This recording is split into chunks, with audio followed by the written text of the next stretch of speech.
fuera a través de la terna o a través de la designación directa. ¿Cómo lo ves? Sí, bueno, era previsible desde el momento en que había una línea muy marcada por Berta Alcalde, que hubo una descalificación de tanto de la idoneidad como de las capacidades de la primera terna, Estela Ríos, Berta Alcalde, Lenia Batres, y luego mandar una segunda terna en donde sustituye a Estela Ríos, que de hecho, y esto hay que decirlo, no era la que había tenido menos votos inicialmente en la primera ronda, luego en la segunda ronda ya sí tuvo menos, y él mandó un tercer nombre, pero que también tenía un bajo perfil, pues permitía suponer que era tratar de sacar a Berta Alcalde a como diera lugar. Por supuesto que ahí se enfrentaban algunos riesgos respecto de la votación, y que me parece que dentro de todo lo malo que esto resulta de que una persona como Berta Alcalde llegue a la Corte, me parece que hay algo que es bueno, porque se preveía que pudiera haber ganado en esta ronda con los votos de Movimiento Ciudadano, en virtud del berrinche de Dante Delgado, que ha amenazado a todo mundo y a quien se le pone enfrente por no haberle salido la aventura de Samuel García. Entonces, en ese sentido, me parece que si la oposición hubiera querido hacer otra cosa, no hubiera podido. Era Berta Alcalde sí o sí. La única diferencia es que no se lleva los votos de Movimiento Ciudadano, que le hubiera dado las 2/3 partes, y eso puede ser una buena señal de que todavía puede haber gente sensata en Movimiento Ciudadano. Sin embargo, bueno, pues el hecho de que se esté dando esta designación, ya que no fue por votación, sino que llegue a través de esta designación, ¿qué va a implicar en la dinámica de la Suprema Corte de Justicia de la Nación, licenciado? Pues mira, por lo pronto yo creo que va a implicar que, salvo lo que pueda suceder en algunos momentos, digo, aquí sí no podemos prever el futuro, pero sí podemos más o menos hacer una suposición. Claro. Vamos a ver un núcleo constituido por Loretta Ortiz, por Yasmín Esquivel, por Berta Alcalde, en contra del resto del Pleno, como ha sucedido hasta ahora, en donde, si bien es cierto, Arturo Saldívar tenía de pronto algunos destellos de lucidez, pues ya estaba conformando ese bloque para tratar de bloquear las sentencias en la Suprema Corte. Sin embargo, todavía esto nos permitirá, aún con el voto de Berta Alcalde, transitar a que la Corte siga rechazando las locuras y ocurrencias de la presidencia a través de reformas legales, y siga bateando esos asuntos que tan perjudiciales son para México. Es decir, ¿no ves una dominancia del presidente sobre la Suprema Corte?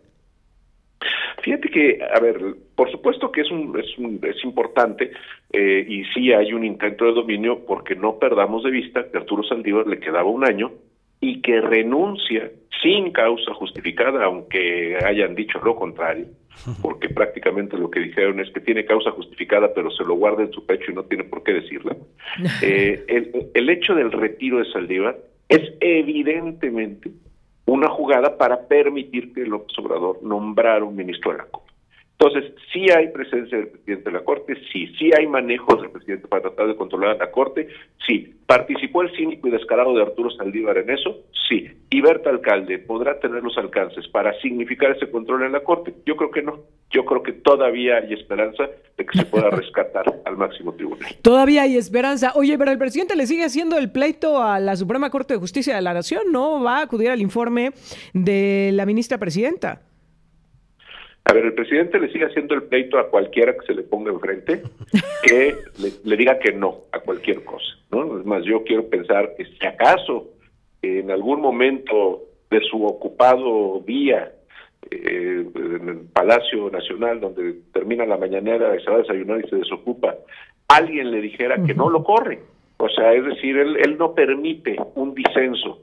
Entonces, en ese sentido, por supuesto que se va a seguir enfrentando a la Corte. Evidentemente, con el berrinche del Movimiento Ciudadano, va a tratar de conseguir votos para tratar de sacar reformas en el Congreso para perjudicar al Poder Judicial, por supuesto, para desaparecer al INAI, para desaparecer a la COFESE, y seguir en regresar al México de los 60 que tanto le gusta, y seguir consolidando la dictadura.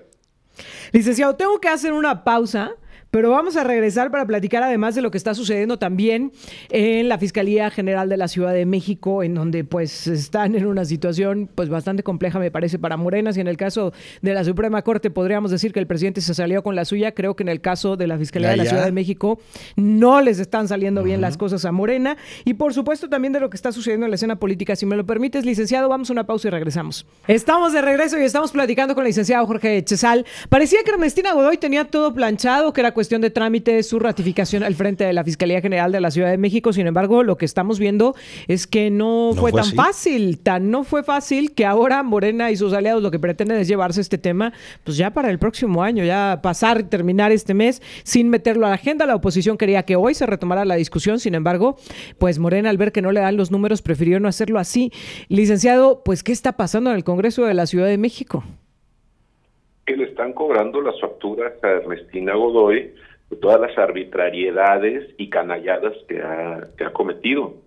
Tú no puedes andar pateando heridos, ni golpeando gente, ni encerrando con acusaciones falsas a personas y amenazando a políticos sin que esto te pase una factura.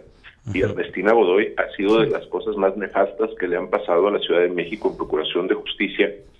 Vemos a manera de un solo ejemplo, y podríamos dar muchos, vemos el tema de la línea 12 del metro, en donde inmediatamente se entró a buscar culpables en quienes habían sido, quienes aprobaron la creación del proyecto de la línea 12, se dedicaron a buscar culpables entre los que habían construido más de 10 años antes la línea 12, y nunca quiso voltear a ver a los verdaderos responsables, como era Florencia Serranía, encargada de mantenimiento del metro, y que en realidad es un tema de mantenimiento lo que ocasionó estas muertes. Y así como eso, podríamos citar muchos casos en los que Ernestina Godoy trataba de voltear a otro lado para no tocar en lo absoluto a la gente cercana al presidente López y a Claudia Sheinbaum. Ahora, licenciado, algo que está revelando desde las elecciones intermedias, cuando la Ciudad de México pierde en la mitad, ¿te acuerdas que hasta quedó marcado un lado de azul y un lado pues del guinda de Morena?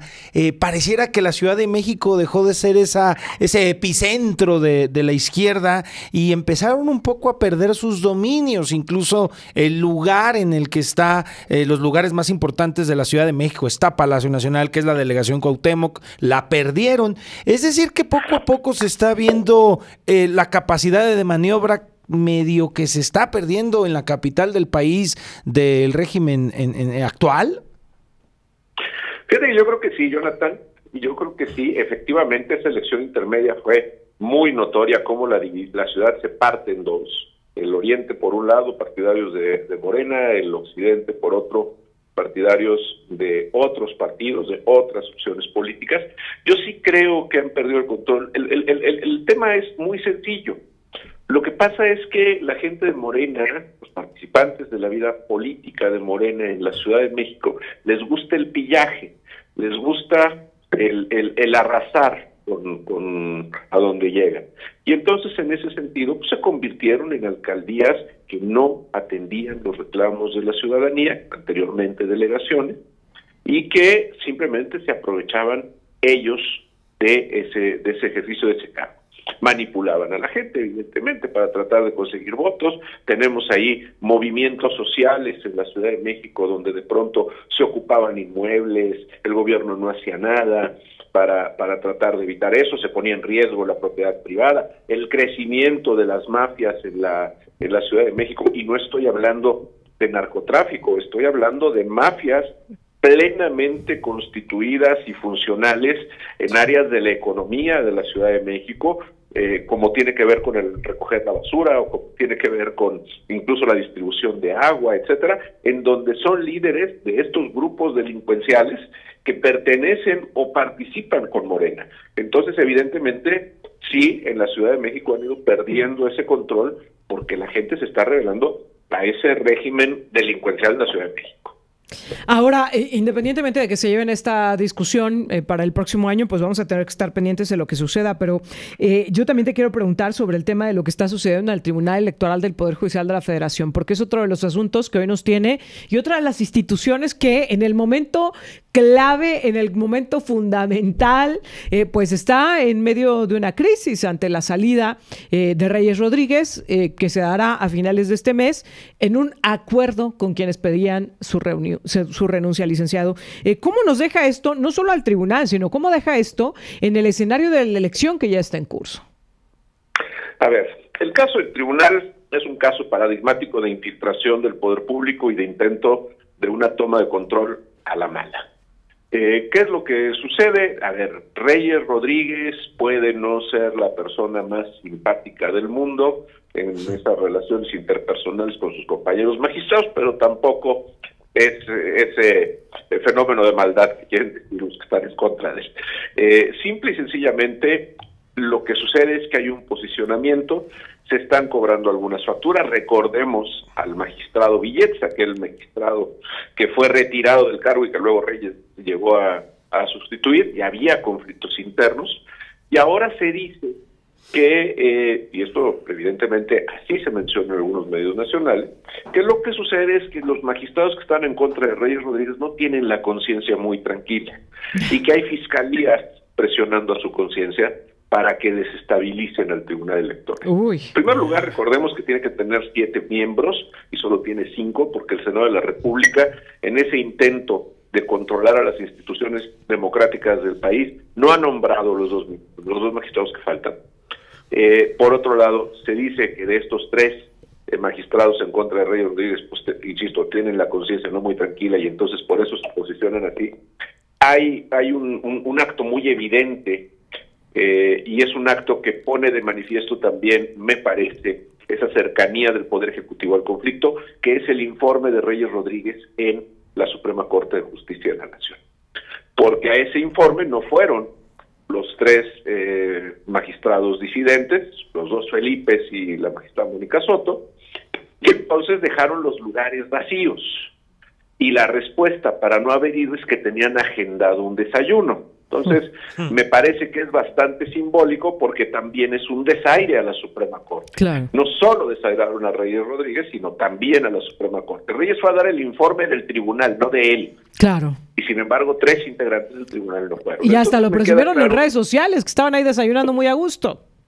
Sí, claro. Entonces, esa parte, pues yo lo ligaría con esto de que el señor López no va a ir al informe de la presidenta de la Suprema Corte, y es una forma de querer mandar la señal de que pues despreciamos al Poder Judicial. Porque el desprecio fue para ministros y para magistrados y para todo.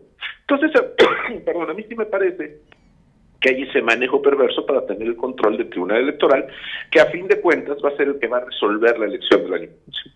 No vamos a tener siquiera integrada plenamente con los 7 magistrados, por lo menos como todo parece indicar hasta ahorita, a la Sala Superior, y en esa Sala Superior tenemos 3 contra 2, es decir, 3 que quieren hacer lo que quieran con Reyes Rodríguez y con Yanino Tálora, y 2 que se están defendiendo y que finalmente puede darnos una idea de que ahí algo pasará para que haya una sentencia que favorezca a quien el señor López quiera. Por algo les interesa este tribunal, ¿no?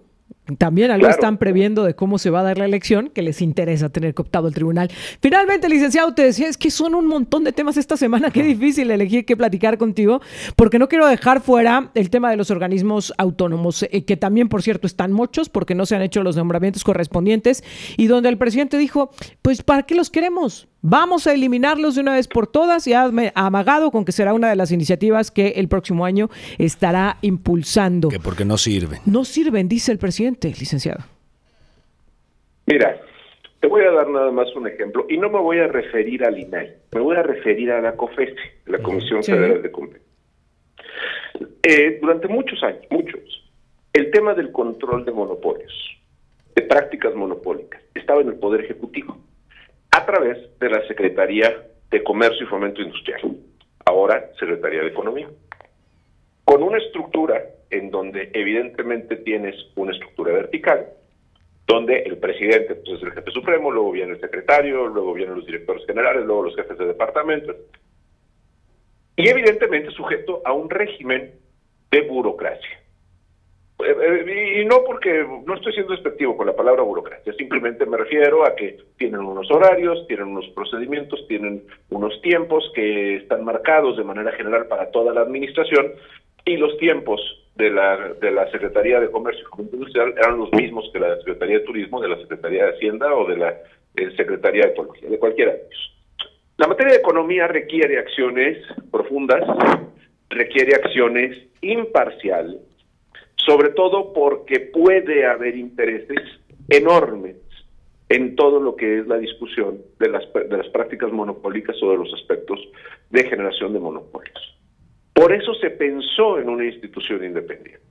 Por eso se pensó en un órgano autónomo para que algo tan importante como la economía nacional no dependiera de lo político. Para que no se tomaran decisiones que generaran desigualdades en el comercio, en la industria, que finalmente repercuten en los consumidores. Bueno, pues a eso es a lo que regresaríamos. Si se desaparece la COFECE, a un control de prácticas monopólicas sujeto a las veleidades políticas del Estado, en donde podríamos perfectamente ver cómo se construyen ciertas ventajas para ciertos actores y en detrimento de la economía. Y pongo nada más un ejemplo: las adjudicaciones directas que le hacen a los hijos del presidente en licitaciones públicas. Eso es una clara muestra de lo que podría hacer el régimen si desaparece la COFECE. Licenciado, como siempre, un gusto tenerte en este espacio y ya estaremos platicando la próxima semana. Muchas gracias. Al contrario, gracias. Buenos días. Altavox.